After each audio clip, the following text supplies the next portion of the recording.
And welcome back. The South Dakota State soccer team has really big expectations once again for this year.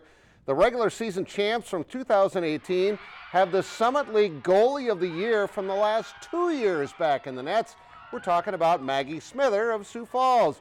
She had 10 shutouts last year for Brock Thompson, who knows how important it is to have such a stud in goal. And because of Maggie, this team will take plenty of confidence onto the field. I mean, there's always that pressure. You never want to let your teammates down, and they do so much for me on the field, so I just try and do my little part and my job as well as they do theirs. Yeah, I think obviously having a player like Maggie, who's a tremendous goalkeeper, gives our team a tremendous amount of confidence to know that it's almost like an insurance blanket back there. The thing I think that's really special about Maggie as we head into this year is she's worked really hard on her game. The Jacks host Utah State on Friday night to start the season. They will try to make it 3 straight regular season Summit League championships.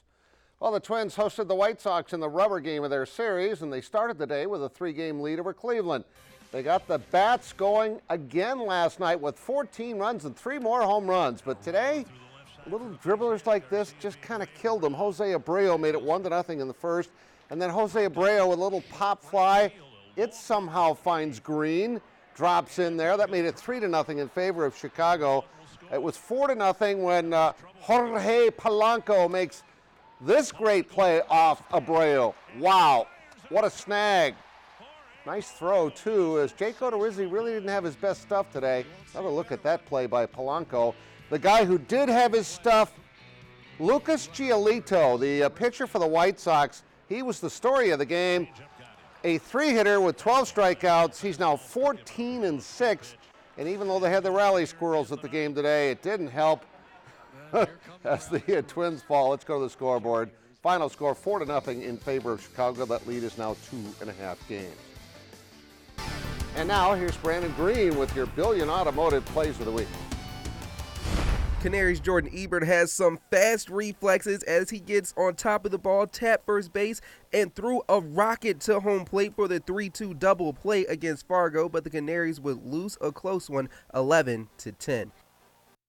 2 former Jackrabbits did work in the pros last week. First in the NFL, Zach Zinner shows off his nice hands and found the end zone for the Detroit Lions. Then in the CFL, Jake Wieneke corralled in the low throw for the Alouettes as they defeat Calgary in overtime 40-34. Once again, Jake Wieneke. At number 3, we have some more football, but this is soccer as Brookings goalie Xander Larson laid out for the diving save against Roosevelt, but that wouldn't be enough as Roosevelt would prevail 6-1.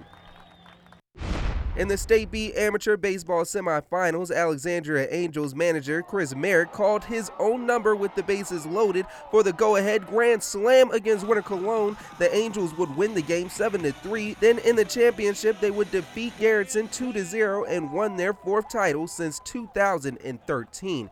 And now, fans.